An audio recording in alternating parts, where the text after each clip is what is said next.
S K super TMT, the long life TMT.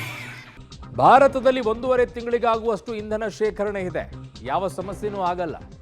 Iran Israel ಯುದ್ಧದಿಂದ ಭಾರತದ ಮೇಲೆ effect ಇಲ್ಲ, ಸ್ಪಷ್ಟವಾಗಿ ಹೇಳ್ತಾ ಇದ್ದೀವಿ.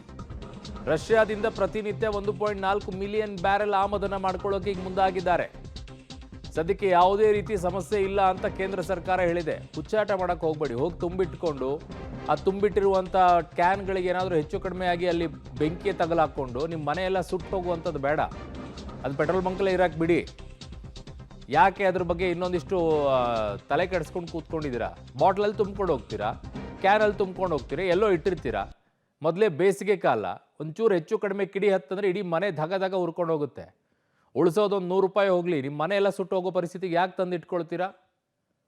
ಹುಚ್ಚಾಟ ಯಾಕೆ ಮಾಡ್ತೀರಾ? ಪೆಟ್ರೋಲ್ ಬಂಕ್ಗಳಲ್ಲಿ ತುಂಬ್ಕೊಂಡೆಲ್ಲ ಹೋಗ್ತಾ ಇರೋದು. ಬೇಕಾದಾಗ ತುಂಬ್ಕೊಳ್ಳಿ, ಅದೇನು ಸ್ಟಾಕ್ ಏನು ಖಾಲಿ ಆಗಿಲ್ಲ ಇನ್ನೂ.